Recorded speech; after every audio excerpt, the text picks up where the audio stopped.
Ilang taon pa lamang ako nang una kitang makita.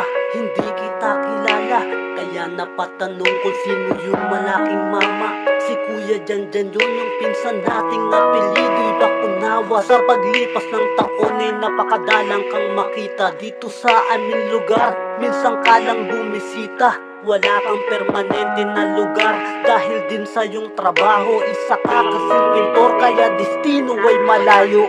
Parang kailan lang yung huli nating pag-uusap. Sinabi mo sa akin ituloy ko ang pangarap. Pasensya ka na doon kasi hindi ko rin kinaya. Kapos kasi sa budget kaya pamilya ang inuna. Pabayaan ko na nga yung mga nasimulan ko dati. Ngunit kahit ganun ay wala akong pagsisisi. Salamat sa lahat ng mga ipinayo. Di ko yung kalilimutan, itinuring kong regalo. Kahit anong mangyari, ay palaging manatili ang nakalang kay sihay at hindi ko mapapurahan.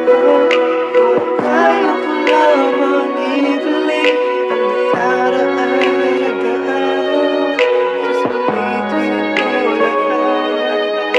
Salamat at sa'yo'y paaya.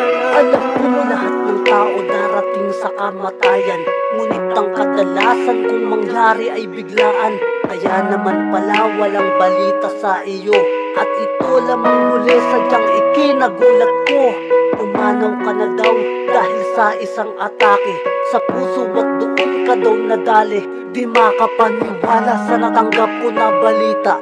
Di ko lubos maisip, pumatak na lang ang luha. Di ko man lang nagawa yung mga plano natin. Sulatan ko istorya mo, gawin ko yung awitin. Yun ang usapan natin bago ka pa umalis. Ngunit bakit ba ganun, masyado yatang mabilis. Gumawa ko ng kanta, ngunit ito'y pabaon na.